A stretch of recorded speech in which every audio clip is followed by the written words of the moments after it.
नमस्कार. चला जाऊ क्रिकेटच्या गावा या कार्यक्रमामध्ये आपलं सर्वांचं मनपूर्वक स्वागत. स्पोर्ट्स एक्सपर्टच्या माध्यमातून आपण अशा काही खेळाडूंना या व्यासपीठावरती आणतोय टेनिस क्रिकेटसाठी ज्यांचं खूप योगदान आहे.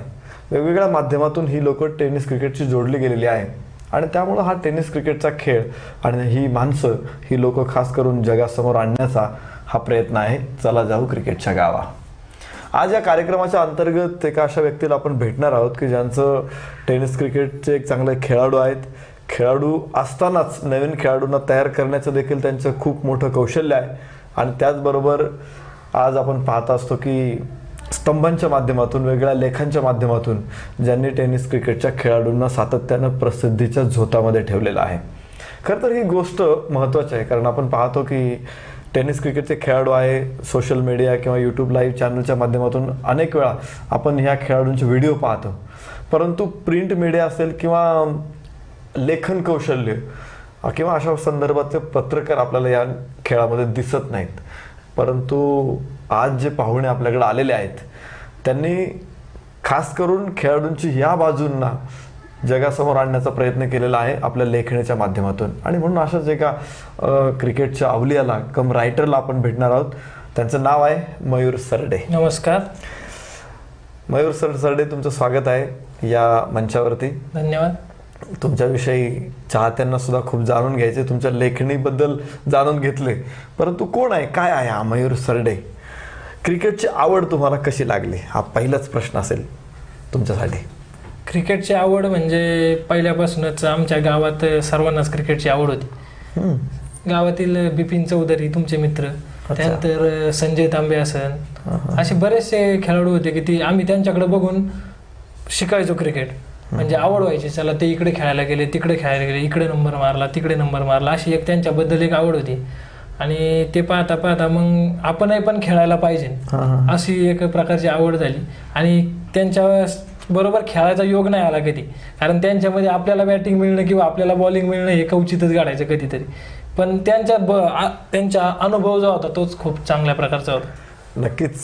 पहिल्याच प्रश्नामध्ये एका गोष्टीकडं मी आपल्या चाहत्यांचं लक्ष वेधून घेईल, कारण मयूर सरडे ज्या गावावरून आलेले आहे ते गाव आहे शिरदाळे.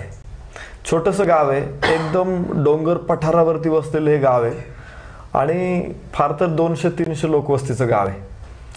सगळे लोक एकत्रच राहतात या गावामध्ये आणि या गावाला सुद्धा क्रिकेटचं प्रचंड वेड आहे.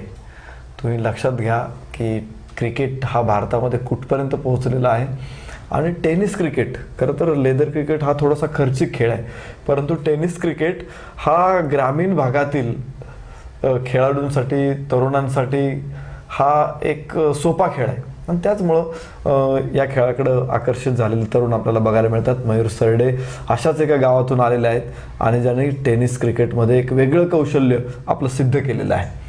तर हा पिच क्रिकेट तू सुरुवातीला खेळायचा, कसं क्रिकेट होतं ते, याची ओळख जर आपल्या प्रेक्षकांना करून देशील? हा पिच क्रिकेट तसं पाहायला गेलं तर एक 22 यार्डचा आपला ओरमचा रनअप असतो.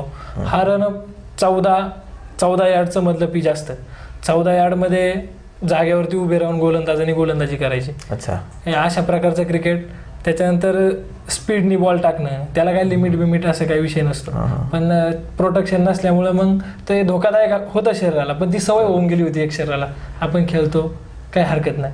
कारण क्रिकेट म्हणलं की तो कोणताही गेम असो मग आपल्याला त्याच्याबद्दल आवड असतेच. आणि आमच्या परिसरात ज्यावेळेस आम्ही खेळायला सुरुवात केली त्यावेळेस हा पिच क्रिकेटच जास्त होता. पण नंतरच्या कालावधीत या स्पर्धात्मक युगामध्ये आपल्याला पण कुठेतरी टिकायला पाहिजे ह्या उद्देशाने आम्ही मग नंतर ओरम क्रिकेट खेळायला चालू केलं. खरं तर मयूर सरडे ही जी ओळख आहे ही खरं तर खेळाडू म्हणून नाहीच आहे. मला वाटतं मैदानापेक्षा तुमच्या स्तंभाच्या माध्यमातून बरोबर चाहते तुम्हाला ओळखतात. बरोबर. तर ही स्तंभ लेखनाची प्रेरणा तुम्हाला कशी मिळाली, कसं वाटलं तुम्हाला की मी सुद्धा लिहू शकतो? लिहू शकतो म्हणजे थोडंसं आपल्याला मोबाईलची जास्त आवड, म्हणजे मोबाईलची आवड, मोबाईलवरती वेळ असतो आपल्याला भरपूर, आपला व्यवसाय एक वेळातून आपण त्या खेळासाठी काहीतरी योगदान द्यायचं म्हणून स्वतः नरेश डोमे म्हणजे तुम्ही ज्या प्रकारे PTPLचं लिखाण केलं होतं त्याच्या बोध घेतला, म्हणजे ते मी वाचायचा. हे ढोमे सर करतायत, त्यांच्या इतकं आपल्याला जरी नाही जमलं तरी जसं जमन तसं आपण चांगला लिहितो तू. खूप धन्यवाद, थँक्यू. ते आपल्या ग्रामीण लोकांपर्यंत पोहोचवायचं, कारण आता व्हॉट्सअप फेसबुकच्या माध्यमातून ते चांगल्या प्रकारे त्याचा प्रसार होतो. आणि खरंच तुम्हाला आदर्श म्हणूनच मी त्या लिहायला सुरुवात केलं आणि एक चांगल्या प्रकारची ओळख त्या लिखाणामुळे मला मिळाली. तसे खूप चांगले लेखक आहेत आणि खरं तर टेनिस क्रिकेटमध्ये असं लिहिलं गेलं पाहिजे. आज आपण पाहतो की क्रिकेटवरती सुद्धा खूप साहित्य आहे, परंतु टेनिस क्रिकेटवरती असं काही साहित्य नाही. आणि त्यामुळं आपल्यासारखे लेखक जर पुढे आले तर एक टेनिस क्रिकेटचं सुद्धा एक साहित्य तयार होईल, एक तंत्र तयार होईल आणि त्याचा फायदा पुढच्या लोकांना होईल. त्यामुळे हे खूप महत्त्वाचं आहे. पण हे लिखाण करत असताना असं काही तुला कोणी प्रेरणा दिली असेल की तू खूप चांगलं लिहितोय, लिहित जा, अजून कुणी तुला ऑफर पण दिले असतील की या आमच्यासाठी लिही वगैरे? हो बरोबर. ही ऑफर म्हणजे APL 2016 ते लिहित असताना, म्हणजे अगोदर ते कोणी पहिल्या वेळेस मी माझ्या मनानेच लिहित होतो, कोणी मला सांगितलं नाही काय नाही. 2016 साली APLचे सर्व आयोजन कमिटी म्हणले की तू, ज्यावेळेस मीटिंग झाली आमची मंचरला त्यावेळेस सांगितलं की संपूर्ण स्पर्धेची तुला बाकी काहीच काम नाही, तू फक्त लिखाण करायचं, म्हणजे जे 5-6 दिवस असतात त्या पूर्ण दिवसात तू लिखाण करायचं. आणि ते आता व्हॉट्सअपचे भरपूर ग्रुप असल्यामुळे सगळीकडं व्हायरल मीच करायचो. आणि त्याच्यानंतर मला बऱ्याच लोकांचे फोन आले की खूप छान लिहितो, म्हणजे आमच्यासाठी लिहिशील का? मग त्याच्यानंतर दीपक मंडले सरांनी मला पुण्याची एक टुर्नामेंट लिहिण्यासाठी खास बोलवलं. तर ती पूर्ण टुर्नामेंट, मी सगळे मोठे मोठे प्लेयर त्या टुर्नामेंट खेळत होते, त्या टुर्नामेंटचं संपूर्ण लिखाण मी केलं. आणि हरी पाडळे सारखा एक नावाच्या खेळाडूने माझं कौतुक केलं, त्याचा मला खूप अभिमान वाटला. अरे वा. अजून कुठल्या कुठल्या स्पर्धेत लिहिलं तू? APL आणि JPLचे 2 टीमचे वैयक्तिक मी लिहिले होते. जमीर शेखने मला सांगितलं फोन करून की तू आमच्या टीमचं आमच्या मालकाने सांगितलंय म्हणून. ते 2 आणि पुण्यातल्या 2 टुर्नामेंट आणि Ambegaon premier league, Ambegaon Shirur premier league. अरे वा. आणि इम्रान अन्सारीने एक लोणीमध्ये टुर्नामेंट आयोजित केली होती, लोणी प्रीमियर लीग, त्याचं पण लिखाण मी केलं. आता हे करत असताना जे लिखाण करतोस त्यासाठी कोणी तुला मानधन प्रोव्हाइड करतं का? नाही, आणि मानधनाची अपेक्षा ठेवूनच आपण काम करत नाही, मूळ प्रश्न. अच्छा. हा, हे खूप महत्वाचं आहे, कारण योगदान कसं आपल्याला क्रिकेटबद्दल जी आवड आहे, निरपेक्ष योगदान हा भाग खूप महत्वाचा आहे. कुठली अपेक्षा न ठेवता आज मयूर सरडे सारखे लेखक क्रिकेटसाठी पुढे येत आहेत आणि मानधनाची अपेक्षा नसताना देखील खूप चांगलं काम या क्षेत्रासाठी करतात. ही गोष्ट खरंच खूप महत्त्वाची आहे आणि अशा लोकांची या खेळाला गरज आहे या पुढच्या काळामध्ये देखील. पण मयूर, एक गोष्ट आहे की स्तंभ लेखन आणि तुझा व्यवसाय याला देणं वेळ, मग व्यवसायावरती कुठं परिणाम होतो या गोष्टीचा? थोडाफार प्रमाणात होतो, पण एक आपली आवड पण जोपासणं तितकं गरजेचं असतं. जितकं आपण व्यवसाय, पैसे सगळेच लोक कमवतात असा माझा वैयक्तिक विचार आहे, पण आपल्या आवडीला पण कुठंतरी प्राधान्य दिलं पाहिजे. म्हणून क्रिकेटसाठी मी योगदान, थोडं आपल्या व्यवसायात थोडं नुकसान झालं तरी चालेल, पण क्रिकेटसाठी काहीतरी योगदान. राजकीय क्षेत्रामध्ये सुद्धा मयूर सरडेची एक ओळख आहे. हो बरोबर. मग राजकारण आणि क्रिकेट हे कसं शक्य होतं? त्या दोघांना कधीच एकत्र जर नाही केलं तर ते शक्य आहे. मी तर कधीच करत नाही. क्रिकेट वेगळा, क्रिकेट हा विषय वेगळा, राजकारण हा विषय वेगळा. राजकारणाच्या व्यासपीठावरती गेलं की सफेद कपडेच घातले पाहिजे आणि क्रिकेटच्या मैदानावरती गेलं की नाईट पॅन्ट आणि किटच घातलं पाहिजे. पण क्रिकेटचा वापर करून राजकारण करतो अजिबात नाही, की क्रिकेटमध्ये राजकारण करतो? अजिबात नाही, हा? अजिबात नाही, कशातच नाही. नक्की काय होतं? क्रिकेट खेळताना राजकारण करायचा काही विषयच येत नाही. क्रिकेट आपला मैदानावरचा गेम आहे, तो तुम्हाला परफॉर्मन्स करायचा आहे तिथे, त्याच्यामुळं त्याच्यात काय राजकारण करायचा काही विषयच येत नाही. आता भविष्यामध्ये स्तंभ लेखनामध्ये तुला काही अडचणी येत असतील की लिखाण करत असताना, किंवा काही अपेक्षा असतात आयोजकांच्या की माझं नाव आलं पाहिजे, ह्याला फोकस कर, त्याला फोकस कर, असं कधी होतं का? हो, बऱ्याच वेळा. आणि ह्याच्यामुळं तुला असं वाटतं का कुठंतरी का आपल्या प्रतिभेवरती अन्याय होतोय? आता कधी कधी ना अशा वेळेस सांगितलं जातं की फोकस करायला सांगितलं जातं, पण आपण आपल्यातलं कौशल्य दाखवून तो मिलाप घालायचा, ज्याला फोकस पण करता आलं पाहिजे आणि जी टुर्नामेंट आहे त्या दोन्हीला एकत्रीकरण करता आलं पाहिजे. भविष्यात काय प्लॅन आहे तुझे? टेनिस क्रिकेटला कसं प्रसिद्ध करता येईल? आता भविष्याबद्दल बोलायचं तर आमच्या गावामध्ये, आमचं धामणी गाव म्हणजे शिरदळी जरी असं आमचं मेन बाजारपेठ धामणी, परिसरातील 4-5 गाव आहे, लोणी, धामणी, पहाडदारा, शिरदळे. आम्ही सहज शनिवार रविवार एक MCC क्रिकेट म्हणून सिरीज चालू केलेले, त्या माध्यमातून आम्ही स्थानिक प्लेयरांना आहे ना एक क्रिकेट खेळण्यासाठी प्रोत्साहन करत असतो. दिवसभर सुट्टीचा दिवस असतो, त्याच्यामुळं घरून पण त्या पोरांना काही बोलत नाही, कारण एक दिवस खेळायला काही हरकत नाही, ज्याला आवड आहे तो येतो आवर्जून. त्या माध्यमातून आम्ही MCC क्रिकेटच्या माध्यमातून आता आमचं त्याचं वैशिष्ट्य म्हणजे आम्ही 3 ते 4 आठवडे ते सिरीज खेळतोय.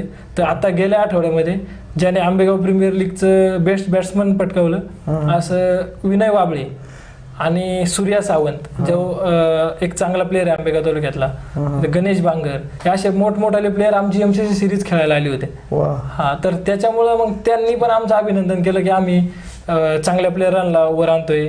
त्यामध्ये विघ्नेश वायकर आता एक 10वीचा खेळाडू आहे, पण इतकं चांगलं क्रिकेट खेळतोय की सुंदर बॅटिंग आहे. त्यानंतर वैभव सिंगलकर असन लोणीचा, चांगल्या प्रकारची बॅटिंग करतोय तोच पण. म्हणजे अशा प्लेअरांना परत आकाश बडेकर म्हणून धामणीचा प्लेअर सुंदर फलंदाजी करतो, आणि आमच्यात त्यांना आवड आहे की आपली बॅटिंग दाखवायची आपल्याला, मग ते अशा ठिकाणी येऊन आपला खेळ दाखवण्यासाठी सज्ज असतात. तुमच्या उपक्रमाचं आम्ही स्वागत करतो, खूप चांगला उपक्रम तुम्ही आणताय. एक लक्षात आहे की धामणी या गावामध्ये बंद झालेलं क्रिकेट तुम्ही पुन्हा एकदा सुरू केलं. आणि ओव्हरऑल काय असतं की क्रिकेट म्हटलं की पालक मंडळी नाराज असतात. मग धामणीमध्ये लोकांना क्रिकेटचं वेड लावलं तू, पालकांकडून अशा काही प्रतिक्रिया आल्या का? ह्याला काम नाही काही, हा येतो आमच्या पोरांना नादी लावतो? आता एक मुलगा होता सार्थक जाधव म्हणून, तर त्याला क्रिकेटची इतकी आवड की तो आपण ज्या वेळेस विजयदशमी दसऱ्याला आपण आपलं जे वही पूजन वगैरे करतो तो त्यावेळेस बॅट आणि बॉल पुसतो फक्त. तो देवाच्या पाया पडत नाही, तो बॅटच्या आणि बॉलच्या पाया पडतो. त्याचे वडील एक दिवस माझ्याकडे आले, म्हणजे मयूर आता सार्थक असं करतोय बा, काय करायला पाहिजे. म्हणलं त्याला एखाद्या पुण्यात अकॅडमी जॉईन करा, 10वी झाली त्याची आता, असं तसं त्यांना सांगितलं मी. पण त्यांनी त्याला आठ घातली मुलाला की तू जर 70% वर 10वीला मार्क्स पाडले तर मी तुला नक्कीच अकॅडमीला घालेन. हा, पण आणि आता तो पण आमच्यात खेळायला असतो. दुर्दैवाने त्याला अकॅडमीला नाही जाता आलं, पण आमच्या देऊन एक चांगल्या प्रकारचा क्रिकेट खेळतो. म्हणजे त्याला मार्क्स कमी पडले का घरून जरा काही प्रॉब्लेम झाला ते नाही सांगता. नाही, खरंच एक सकारात्मक दृष्टिकोन लोकांमध्ये सुद्धा आता दिसतोय की मुलांच्या आवडीनिवडी बघितल्या जातात. आणि खरं तर तुमचा जो उपक्रम आहे त्यामुळं त्याला एक प्रेरणा मिळते मुलांना. हे खूप चांगलं काम आहे. आज टेनिस क्रिकेटमध्ये एक लेखक म्हणून किंवा एक स्तंभ लेखक म्हणून बदल काय घडायला पाहिजे, किंवा या परिस्थितीमध्ये टेनिस क्रिकेट कसं पुढे जायला पाहिजे? टेनिस क्रिकेट आत्ताच्या प्रकारे मी धावतोय म्हणतो, कारण याच्या पाठीमागचा 5 ते 10 वर्षाचा कालावधी बघा. त्या कालावधीमध्ये अशा टुर्नामेंट कशा व्हायच्या, आपल्या गाव पातळीला व्हायच्या, पण आता जे लीग स्वरूप आले त्या लीग स्वरूपामुळं टेनिस क्रिकेटचा दर्जा खूप वाढत गेला. ग्लॅमर आले, खूप चांगल्या प्रकारचं ग्लॅमर आले. आणि ते ग्लॅमर एवढं भारी झाले की आता जी पातळी, नक्कीच मी तर म्हणतो, मला विश्वास आहे नक्कीच ह्या टेनिस क्रिकेटला सुवर्ण दिवस खूप लांब नाहीये, आपण खूप जवळ आहे. त्याच्या अपेक्षा तर आहेच सगळ्यांना, कारण ज्या पद्धतीनं पार्टिसिपेशन होतंय टेनिस क्रिकेटमध्ये, भविष्यामध्ये खूप चांगल्या संधी या खेळाडूंना मिळतील आणि कॉर्पोरेट सुद्धा अलीकडं या खेळाकडे येते. तर त्या दृष्टीनं खरं तर प्रसिद्धीसाठी आज आपण पाहतो की अनेक यूट्यूब चॅनल्स येत आहेत. आज महास्पोर्ट्स, महाखेल किंवा स्पोर्ट्स एक्सपर्ट यांनी सुद्धा चांगले चांगले इनोव्हेटिव्ह उपक्रम आणलेले आहेत. तर या सगळ्यांच्या बरोबरीनं आणि तुमच्यासारखे लेखक जर क्रिकेटला मिळाले तर मला वाटतं खूप वेगानं क्रिकेट पुढं जाईल आणि ते असंच जावं जेणेकरून या सगळ्याच खूप मोठी इंडस्ट्रीज या टेनिस क्रिकेटची तयार होते. आज तुम्ही इथं आलात, खरं तर खूप गप्पा मारायचा आपल्याला, परंतु असाच चर्चांचा प्रवास सरळ पुढं चालू राहील. या ठिकाणी येऊन खरं तर एका वेगळ्या व्यक्तीला आम्हाला भेटता आलं आणि त्या पाठीमागं त्या व्यक्तीची जी योगदान आहे ते स्वतः जाणून घेता आलं. खूप मजा आली तुमच्याबरोबर बोलताना आज या मंचावरती. आणि तुमच्यासारख्या लेखकांची टेनिस क्रिकेटला खूप चांगली गरज आहे. अशा लोकांनी पुढं आलं पाहिजे आणि सातत्यानं असं लिखाण केलं पाहिजे. पुन्हा एकदा तुमचं अभिनंदन आणि आभार. थँक्यू. आज आपण या स्टुडिओमध्ये चला जाऊ क्रिकेटच्या गावा या कार्यक्रमामधून आपण मयूर सरडे सारख्या एका स्तंभ लेखकाची माहिती घेतली, त्यांच्याविषयी जाणून घेतलं आणि अशाच काही खेळाडूंना या मंचावरती आणण्याचा प्रयत्न आहे. स्पोर्ट्स एक्सपर्टच्या माध्यमातून आपण हा कार्यक्रम चला जाऊ क्रिकेटच्या गावा हा सुरू करत आहोत आणि पुढेही तो सुरू राहणार आहे. महाखेल, महास्पोर्ट्स या ठिकाणी खूप योगदान आहे. तर अनेक खेळाडूंना असंच आपण या ठिकाणी भेटणार आहोत, पुन्हा एकदा त्यांच्याची हितगुज करणार आहोत, गप्पा मारणार आहोत. तुर्तास इथे थांबतोय आपण. नमस्कार.